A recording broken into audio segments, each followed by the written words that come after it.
모임 시작하도록 하겠습니다.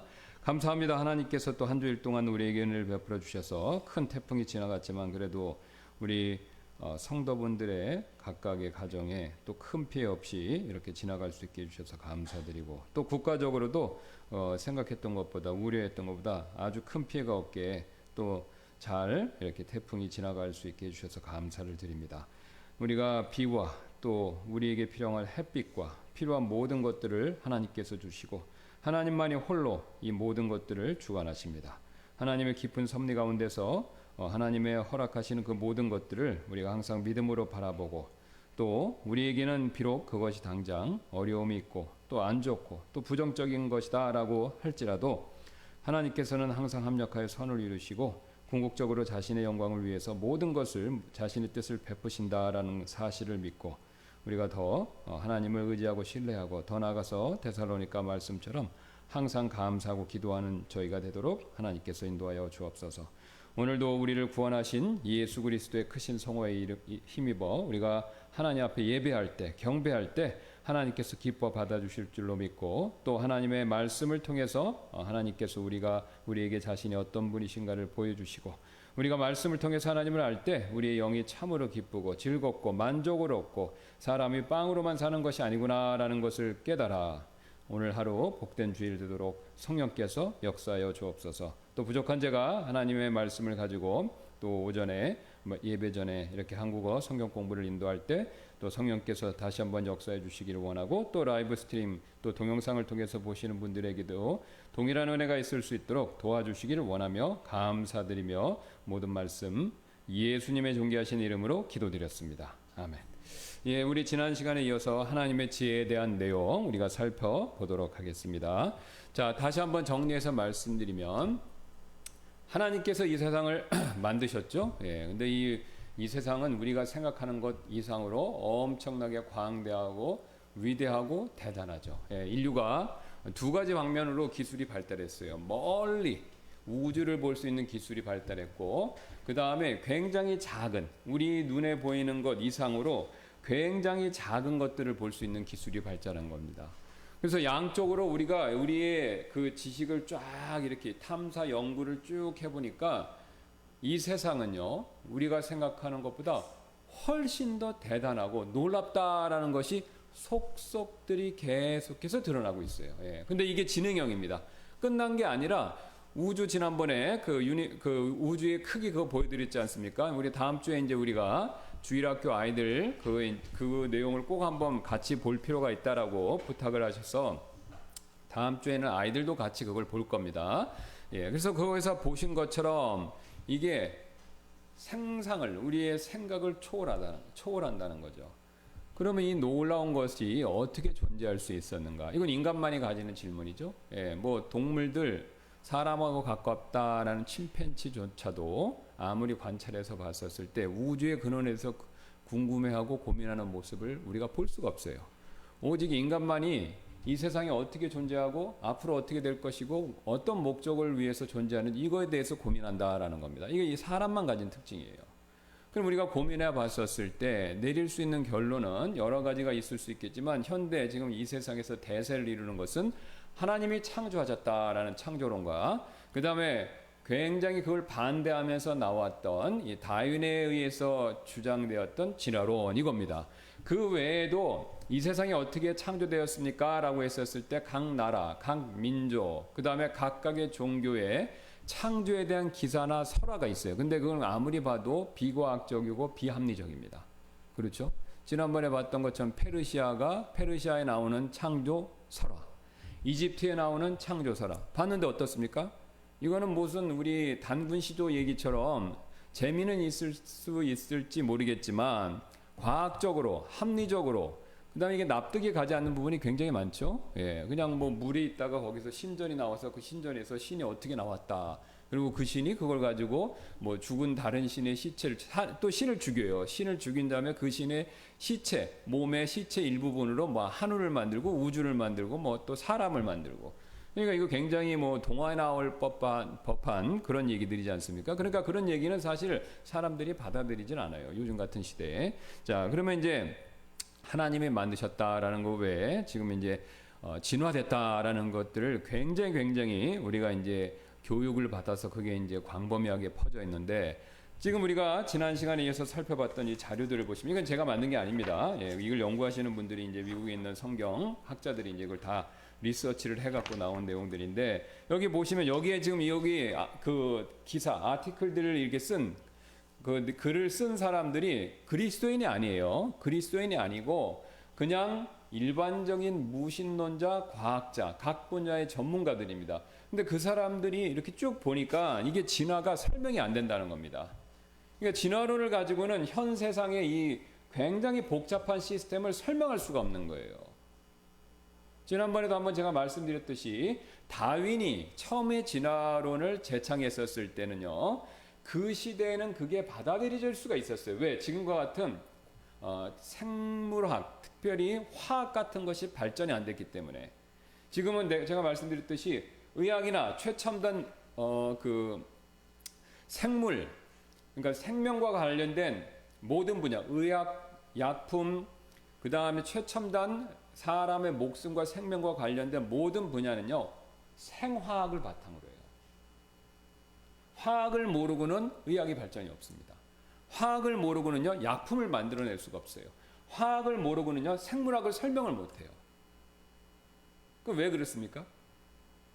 이 생물이 이 안에 굉장한 화학작용, 복합적인, 굉장히 복합적인 화학작용을 한다라는 것이 아주 이제 보편적으로 많이 드러난 거죠.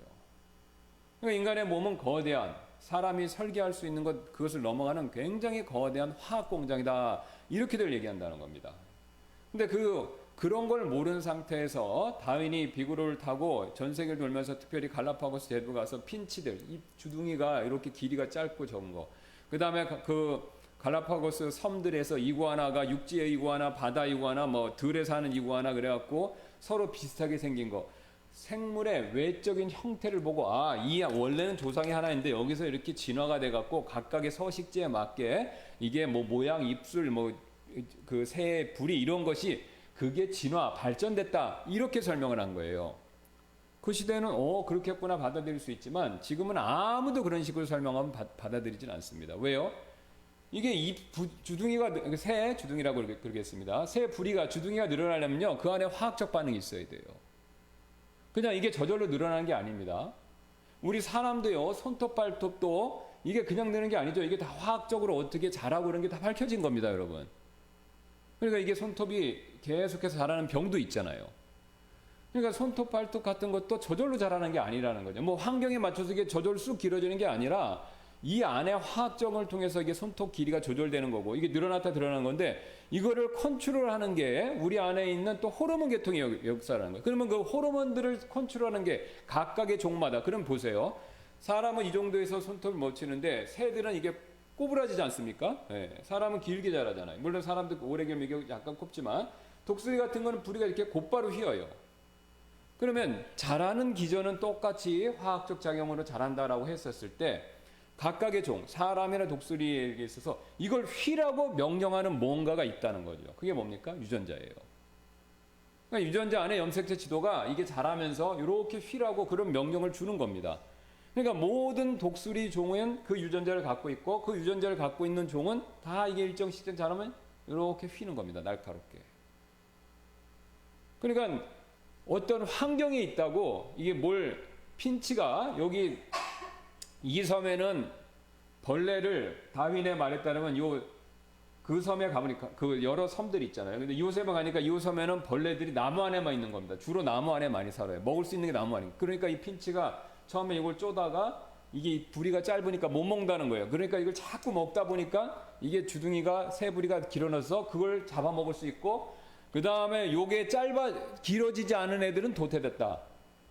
그리고 길어진 애만 됐다. 근데 이게 저절로 길어질 수가 없다는 거예요. 그냥 적자생존 자기들끼리 경쟁해서 이게 길어지는 게 절대 아니라는 겁니다. 왜요? 이게 화학적 작용을 통해서 자라는 건데, 그거는 유전자가 결정해 준다는 겁니다. 그러니까 그 핀치 중에 뭐가 싹 자라려면요, 그 유전자가 바뀌게 되는 거예요. 근데 그 유전자가 바뀌는데, 그 바뀌는 것이 돌연변이를 통해서 일어난다 이렇게 주장하지만, 이 돌연변이는 항상 실험을 통해서 연구해 본 결과 수만 번, 수십만 번 지금도 여러분 그 무슨 생명과학 연구소, 뭐야 제약회사 부설 연구소, 그 다음에 국가 대학 이런 연구소 있지 않습니까? 거기서 엄청난 돈을 쏟아붓고 거기서 제일 똑똑하다는 사람들이 거기서 엄청난 연구비를 받으면서 맨날 실험하는 게 그겁니다.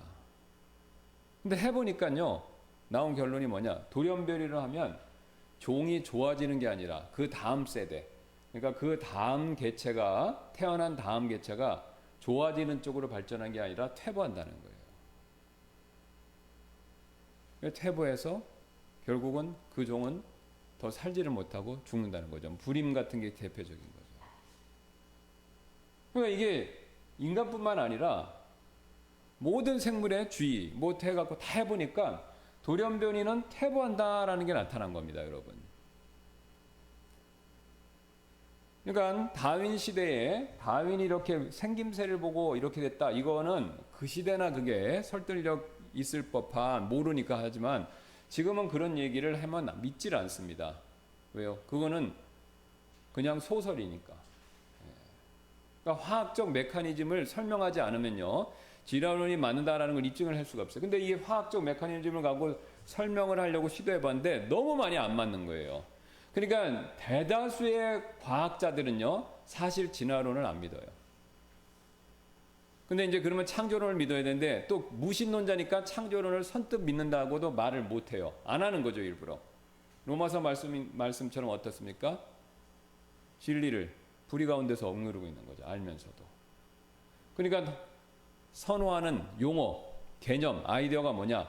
지적 설계자. 어떤 굉장히 지적인 존재가 이 생물의 모든 생명 활동을 다 설계했다. 그리고 그 설계된 것에 따라서 각각의 종들이, 생명체들은 다 각각의 종들이 그것에 따라서 그대로 그 생명 과정이 이루어진다. 이걸 믿습니다. 그럼 우리는 왜 그렇게 배웠냐? 그냥 교과서가 옛날 거니까 그런 겁니다. 그걸 바꿔야 되는데 바꾸지를 못하고 있는 거예요. 그 다음부터 왜 이거 교과서를 바꾸는 건 상당히 그 다음부터는 정치적인 문제이기 때문에 뭐 우파, 좌파, 진보, 보수 누가 정권을 잡느냐에 따라서 이 교육에 대한 패러다임을 누가 잡을 것인가가 나오기 때문에 그러니까 그 다음부터는 이 정치 영역으로 넘어가니까 교과서 바꾸는 게 쉽지가 않은 겁니다. 그러나 과학적인 순수 영역에 있어서는요, 진화론은 굉장히 많은 사람들이 지지를 받지를 못해요. 오히려 지적 설계자를 더 많이 지지합니다. 그러니까 이제 우리가 그거를 우리 그리스도인들이 잘 알 필요가 있는 겁니다. 뭐 진화론이니까 대세니까, 이거 성경에나 나오는 얘기니까, 우리 기독교인 소수들만 믿나 보다. 저기 뭐 과학자들, 위대한 사람들, 뭐 노벨상 받고는 사람들이 다 진화론 지지한다고 우리가 생각해갖고, 우리가 창조론은 비과학적이다. 이렇게 생각하는 것 자체가 비합리적이고 비과학적인 겁니다, 여러분. 우리가 뭐 과학자들과 논쟁을 하거나 그럴 필요는 없습니다. 왜? 우리는 그냥 성경 말씀 그대로 믿으면 되니까요. 자, 그러나 우리의 믿음이 비과학적, 비상식적, 또 비객관적이다. 이게 아니라는 겁니다. 왜냐하면 기독교는요, 종교의 영역에서만 머무르는 게 아니에요. 그렇죠? 하나님이란 분이 계시고 그분이 이 세상을 만드셨다라고 하면 이 세상을 만드셨다라고 했었을 때는 영적인 영역만 하나님이 만드시고, 즉 믿지 않는 자들의 용어를 쓰면 종교적인 영역만 간주하는 신이 아니다라는 겁니다. 이 세상 만사, 저 먼 우주끝부터 우리 몸 안에 눈에도 보이지 않는 나노, 마이크로 이런 세계까지 하나님이 다 주관하신다 이거예요. 그러니까 우리가 그런 믿음을 확장을 시켜야 됩니다. 이게 그리스도인들의 우리의 중요한 신앙생활할 때 우리의 신앙의 여정에서 중요한 내용이에요. 우리의 믿음을 확장. 교회에서 여기는 다 거의 거의 구원받으셨어요. 그래갖고 제가 말씀드리면 다 아멘해요. 하나님이 만드셨죠? 그러면 다 아멘합니다. 물론 겉으로 하실 수도 있고 안 하실 수 있지만 구원받으셨기 때문에 속으로 다 아멘 그러세요. 자, 그래서 우리끼리는 다 아멘이고 할렐루야고 확실하지만 이 밖으로 나가서는 우리끼리에만 생각, 우리끼리에만 이야기라고 생각하시면 안 된다 이겁니다. 왜요? 하나님은 교회 믿는 자 안에만 계시는 것이 아니라 이 바깥 세상에도 계세요. 바깥 세상도 하나님이 만드시고 주관하시는 겁니다. 비록 바깥 세상이 일정 부분 하나님께 불순종하기는 하지만요. 그래서 우리의 믿음을 계속해서 삶의 모든 영역에 확장을 시켜야 됩니다. 확장. 직장에 있어서도 우리의 믿음을 확장시키고, 세상을 바라보는 눈에 있어서도 확장, 정치를 보는 눈에 있어서도 확장, 세계관을 바라보는 눈에서도 확장, 역사를 바라보는 눈에서도 확장. 이렇게 자꾸 확장을 시켜야 됩니다. 그러려면 우리가 어떻게 되겠습니까? 우리가 하나님 말씀을 가지고 우리가 그 말씀을 묵상하면서 우리가 이 말씀을 우리의 삶에 적용하기 위해서 그것을 애써서 기도하고 간구해야 되죠. 그게 이제 성경에서 말하는 우리가 이제 지혜 문학서라고 부르는 욥기, 시편, 잠언, 전도서에서 나오는 지혜, 바로 그겁니다. 이 세상을 보는 지혜, 이걸 알아야 돼. IQ, 성경은 IQ 높은 걸 강조 안 합니다. 우리 한국 사람은 워낙 교육열이 높고 교육 경쟁이 많다 보니까 IQ가 좋아야 이게 그렇잖아요. 그냥 스캐너 같은 기억력만 가지면 S대학교 가는 거 아닙니까? 한번 보면 그잖아요. 그죠? 그러니까 그런 시스템에서 스캐너 같은 기억력 한번 보면 싹 외워지는 거, 그거를 굉장히 좋다고 선호하고 추구하는데, 성경은 그것도 지혜의 한 부분을 얘기하지만 사실 더 성경에서 강조하는 지혜는요, 그런 것들이 아닙니다. 지혜는요, 사리분별을 잘하는 겁니다. 어떤 게 옳고 어떤 게 그르고, 또 이 상황에서 이걸 선택해야 될지 저걸 선택해야 될지, 하나님의 원리에 맞춰서 어떤 것을 적재적소에 선택하고 그것을 실천해야 될지, 그것을 아는 지식, 이걸 얘기하는 겁니다.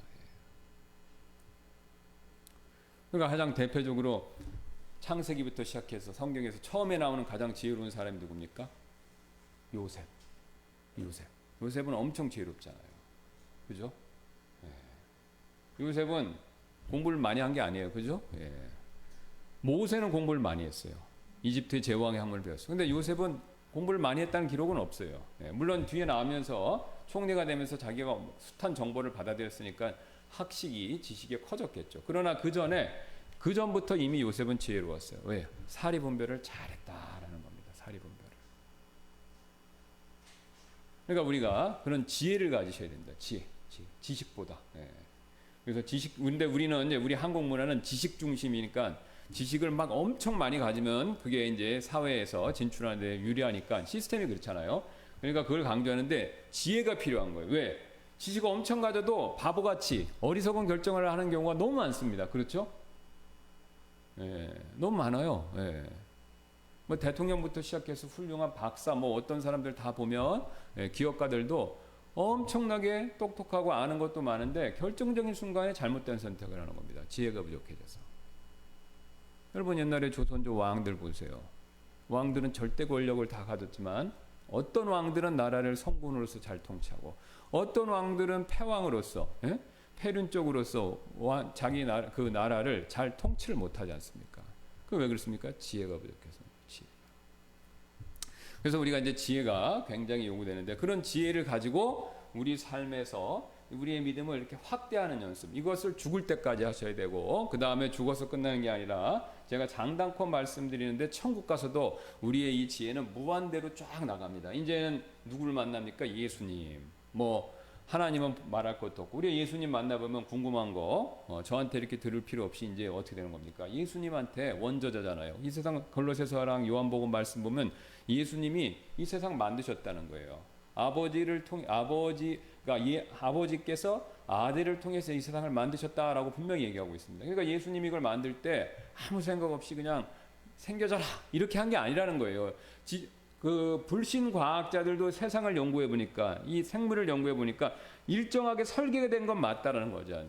그거는 인정하지 않습니까? 그러니까 예수님이 그거를 다 설계하셨다는 거예요. 근데 예수님은 하나님이시니까 우리처럼 몇십 년, 몇만 년씩 막 오랫동안 고민해서 한 게 아니라 즉시로 그걸 한 번에 생각해내셔서 싹 만들었다는 거죠. 그러니까 천재라는 말을 쓰기도 부족하죠. 그죠? 한 번의 생각을, 계산을 슈퍼컴퓨터 저리 가라는 거야. 예수님이 한 번에 그걸 생각을 딱 해놔갖고 모든 걸 맞춰갖고 딱 말씀으로 만든 겁니다. 그러니까 굉장히 대단한 거예요. 굉장히 대단한 거죠. 그러니까 우리가 알라딘의 요술램프 보면 이렇게 하면 지니가 싹 나오잖아요. 그러니까 뭐 갖다 줘라 그러면은 돈 줘라 뭐 하라 그러면 갑자기 뭐 뜬구름없이 싹 갖고 오는데, 이 성경에서 말하는 내용은 그게 그냥 오는 게 아니라는 겁니다. 그게 다 설계가 돼서 이쪽에서 이걸 갖고 오면 저쪽에 어떤 영향을 미치니까 그거에 대한 것들을 다 계산해서 한다 이거예요. 하나님은 그렇게 일하신다는 겁니다. 진이가 무슨 황금을 어디서 갖고 오면 다른 데서 손해가 있는 거잖아요. 그죠? 예. 그러니까 우리가 굉장히 하나님의 말씀에 따라서 생각을 해야 우리가 지혜가 생긴다라는 거죠. 그래서 우리가 분명히 천국 가서도 예수님한테 이런 내용들을 모두 다 궁금한 거 듣고 배우고 그 다음에 현장 그 견학도 가게 될 겁니다. 만약에 안드로메다 성운이 우리 이제 시간 공간 안 받으니까 그죠? 필드 출입이라고 해서 요새 학생들 어디 가서 현장 체험 학습 이런 거 하잖아요. 그죠? 그러니까 뭐 태양이 왜 그러냐 뭐 또 천왕성이 뭐가 그러면 예수님이 우리를 눈 깜짝할 새 인도하셔갖고 거기서 왜 그런지 설명을 해주실 수도 있는 거죠. 그러니까 천국에서는 하나님과 예수 그리스도를 아는 무한한 지식이 펼쳐집니다. 무한한 지식이.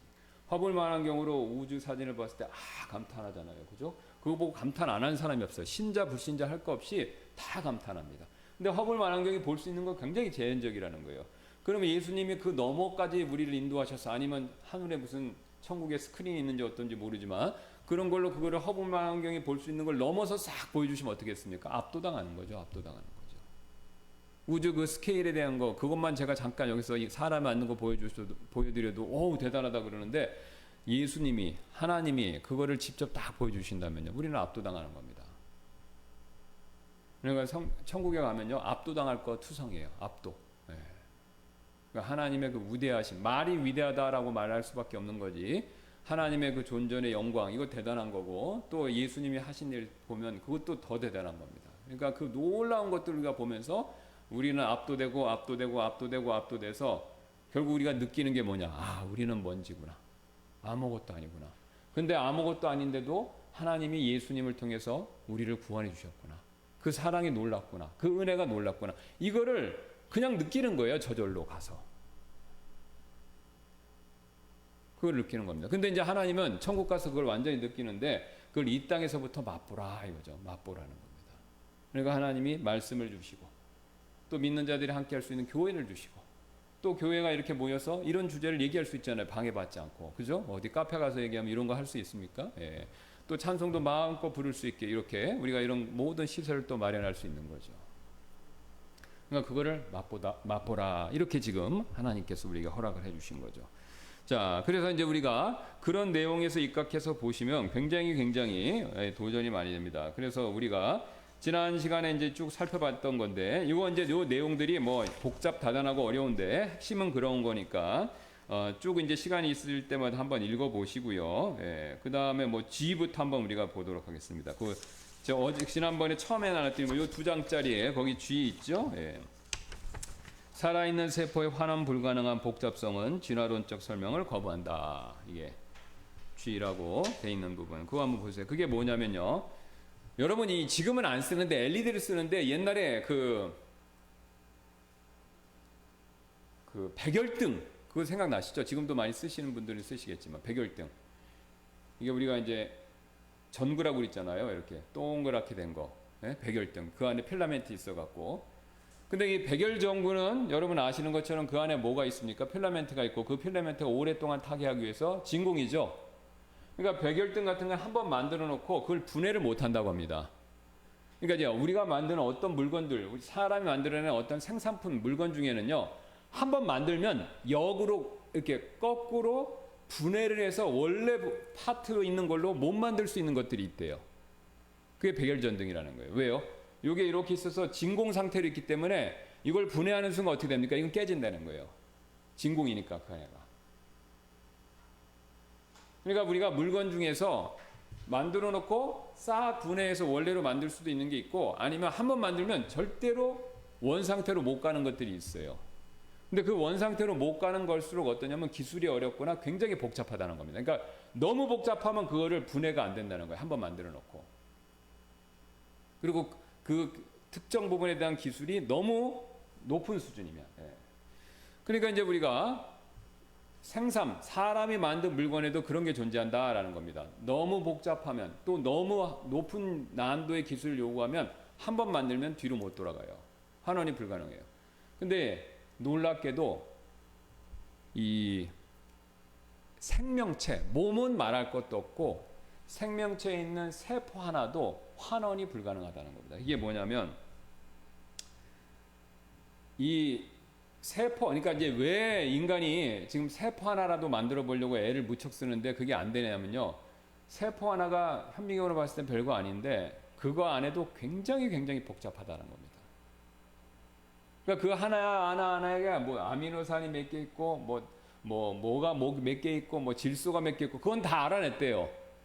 그건 다 알아냈는데 그거를 이렇게 완전히 띄어냈다가 다시 붙이면 그 세포가 살아있는 세포가 안 된다는 겁니다. 안 된다는 거예요.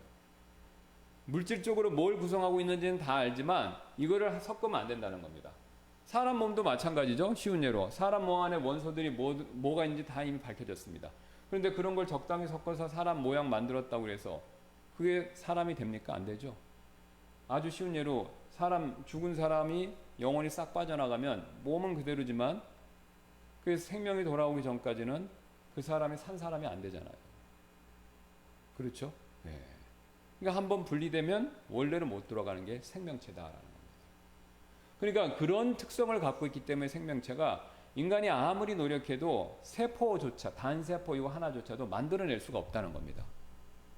왜냐면 특징은 다 알아도 다 분석해내도 이걸 역으로 조립을 한다고 되는 게 아니라는 거예요. 그러니까 그걸 놓고 봤어도 이게 무에서 이렇게 유로 그게 된다? 진화된다? 이거는 불가능하다는 겁니다. 될 수가 없다는 거예요. 그 다음에 이제 위에 한번 지난번에 빠졌는데 배아 발달은 수천 개의 유전자에 조정된 활동을 필요한다. 그러니까 이제 우리가 난자와 정자가 결합하면 이제 모든 생명체는 그러지 않습니까? 난자와 정자가 결합하면 하나 이제 배아가 돼요. 수정체가 되고 수정체가 이제 세포 분열을 하죠. 그럼 세포 분열을 하면 이제 배아가 되잖아요. 뭐 4세포, 6세포. 그러면서 분화를 하면서 점점 이 인간의 태아가 이제 사람의 모양으로 발달을 하면서 그게 커지고 그 다음에 10달이 있으면 이제 완전 사람의 모양, 신생아 모습을 띠고 나오는 거지 않습니까? 그런데 그럼 이거 단세포 하나의 수정체에서 사람의 온전한 아기의 모습까지 이렇게 될 때 이게 어떤 과정으로 이렇게 되냐 이거죠. 이게 그냥 되는 게 아니라 그 안에 있는 인간의 유전자에서 엄청난 명령들을 내린다는 겁니다. 그러니까 그 유전자들이 눈은 이렇게 만들고 팔과 다리, 심장, 혈관 이런 걸 이렇게 만들려고 엄청난 정보를 준다는 거예요.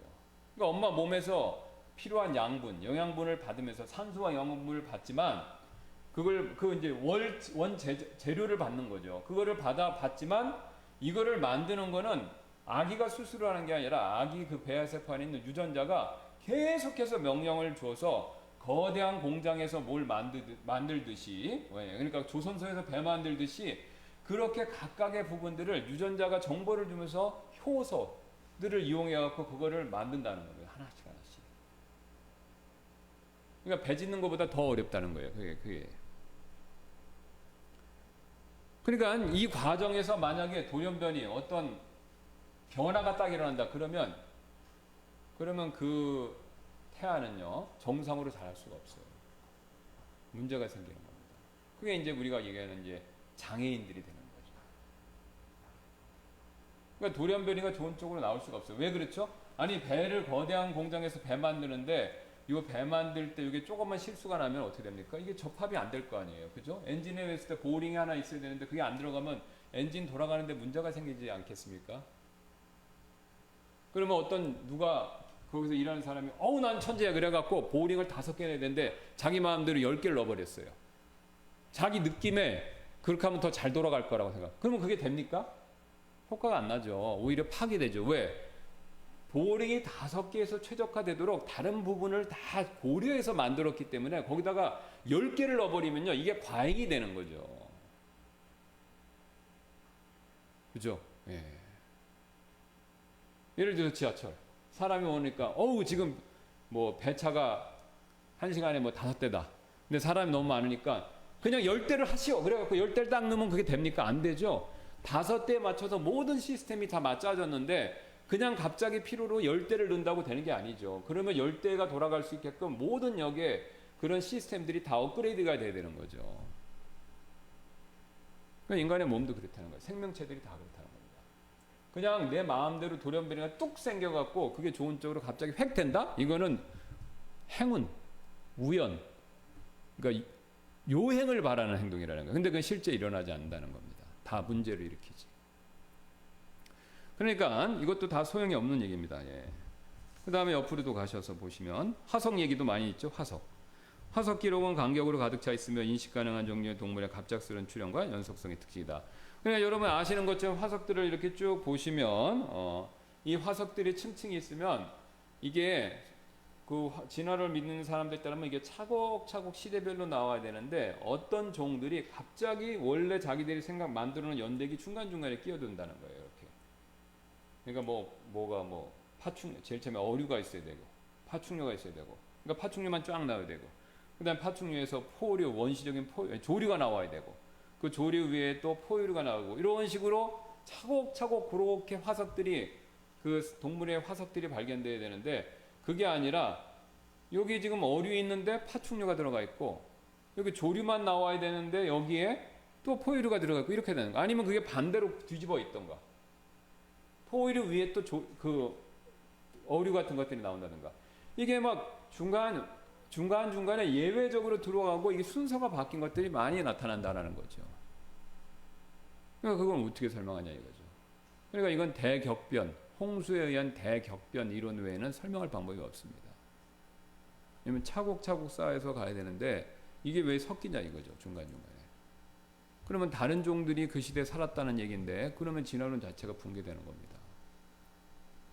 그 다음에 여기 이제 이건 뭐 이미 잘 아시는 거죠. 구조의 외형의 유사성은 동일한 조상에 대한 증거라기보다는 동일한 성계제에 대한 증거로 더 잘 이해된다.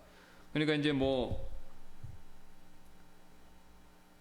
바다에 이렇게 보니까 개가 있지 않습니까? 근데 개가 종류가 여러 가지잖아요. 그리고 작은 개, 큰 개, 뭐 대개 이렇게 쭉 있는데 그러면 이제 보통 얘기하기를 뭐 작은 개부터 시작해서 환경에 적응하니까 점점 큰 개가 되고 찌개가 커졌다 이렇게 얘기해서 진화됐다라고 보통 설명하는데 자 그러면 작은 거에서 큰 걸로 우리가 봤을 때 덜 발달된 것에서 더 발달된 것으로 이렇게 진화됐다 이렇게 생각을 하는데 자 사실 그거를 각각의 해체를 잘 보면요 이게 이쪽으로 진화됐다라기보다는 유형성이라는 특징을 보면 누가 종류별로 만들었다라고 보는 게 더 합리적이라는 겁니다. 예.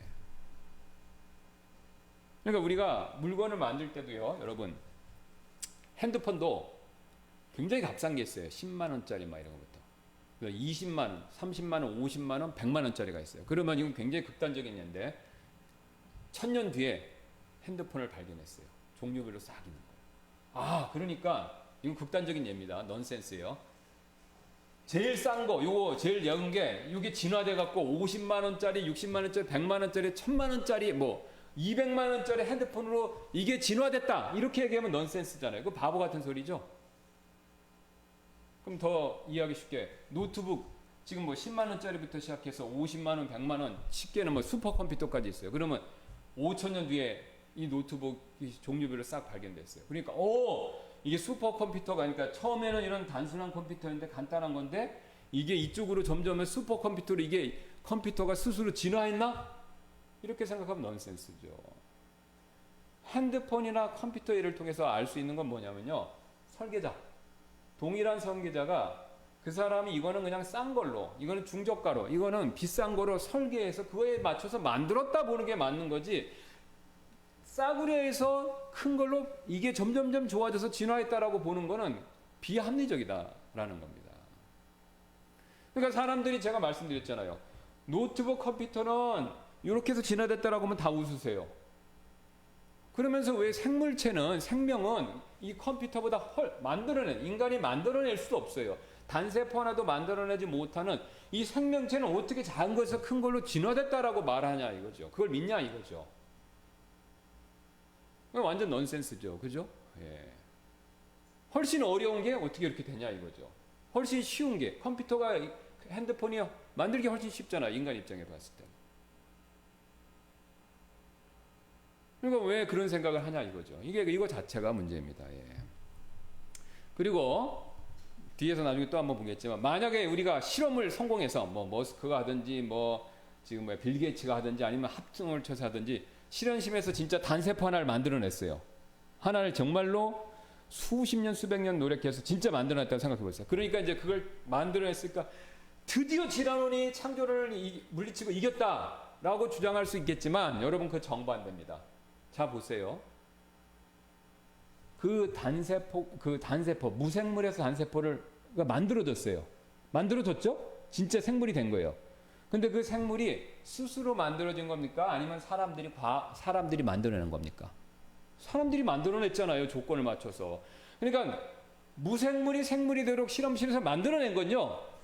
어떤 설계자가 있고 그 사람이 그거를 살아날 수 있도록 힘을 줬다는 거예요. 그잖아요. 인간이 뭔가를 만들어냈다는 그 자체가 창조주가 있다는 증거입니다. 인간이 안 만들었는데 갑자기 실험실에 있지도 않은데 이 돌덩이가 갑자기 생명이 딱 되면 그러면은 진화론이 맞을 수도 있어요. 그러나 사람들이 엄청나게 노력해서 이런 돌덩이 같은 단순한 유기물질을 가지고 진짜 단세포지만 생명체를 만들어내면요. 그 번식까지 하는 생명체를 만약에 만들어냈다 가정하면요. 할 수도 없지만 했다 그러면 그거 자체가 창조주가 있다는 걸 얘기하는 겁니다. 왜요? 이 생명체는 누군가에서 만들어진 거잖아요. 자기가 스스로 된 게 아니지 않습니까? 연구자들이 창조주잖아요. 그러면 단세포도 사람이 만들었는데 이 단세포를 만든 사람은 스스로 만들어졌다? 그건 넌센스죠. 그러니까 인간이 뭘 만들어내면 진짜 생명체를 만들어내면 근데 뭐 이것도 사실 엄연한 입장에서 봤을 땐 창조가 아닙니다. 하나님의 창조는 무에서 유를 만드는 거예요. 그러니까 아무것도 없는데 생명체가 생기는 거예요. 우리 인간의 창조는 뭐냐면 유기물질 이미 하나님이 만들어 놓으신 유기물질을 가지고 생명체를 만드는 거잖아요. 그죠? 하나님은 이런 거 없이 그냥 생명체를 만드셨고 우리는 하나님이 만들어 놓은 걸 가지고 카피하고 연구해서 그나마 생명체를 만든 거예요. 성공한다 하더라도. 그러니까 하나님의 창조엔 근접도 못하고 그 다음에 과학자들이 그걸 만들어냈다 하더라도 오히려 그것이 뭐냐 진화론이 틀렸다라는 것을 반증하는 겁니다. 만들어지는 것은 누가 만드는 창조주, 크리에이터가 있다라는 것을 역으로 보여주는 겁니다.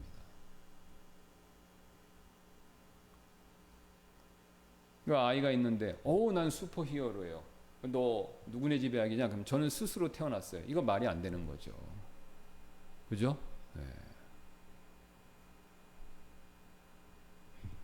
생명체면 그걸 만들어준 사람이 있는 겁니다. 그래서 우리가 이런 거를 우리가 생각을 안 해봐서 그런 거 이제 이제 교회에서 이런 걸 집중적으로 배울 건 아니고 원래는 이제 학교에서 크리스찬 스쿨 같은 데서 이제 이런 걸 막 세미나하고 막 집중적으로 가르쳐주면 여러분이 잘 받아들이시고 우리가 이제 전신갑주로 이제 무장을 할 수 있죠. 우리 생각에 대한 거. 진화론이 뭐 대세니까 맞다. 창조론은 비과학적이다, 비이성적이다, 비합리적이다, 종교적인 영역에서 말하는 것뿐이다. 이런 생각을 걷어낼 수 있다라는 겁니다.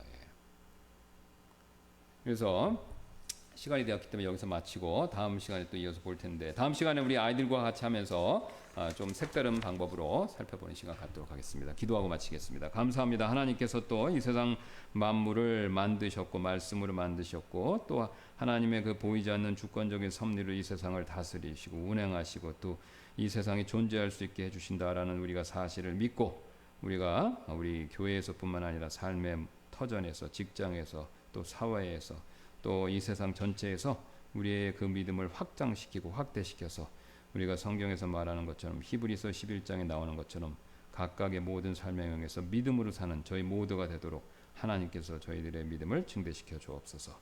이 시간 이후에도 그런 믿음으로 하나님을 찬양하며 높이고 경배하는 그런 귀한 예배 시간 되도록 도와주시길 원하며 감사드리며 모든 말씀 예수님의 존귀하신 이름으로 기도드렸습니다. 아멘. 마쳤습니다.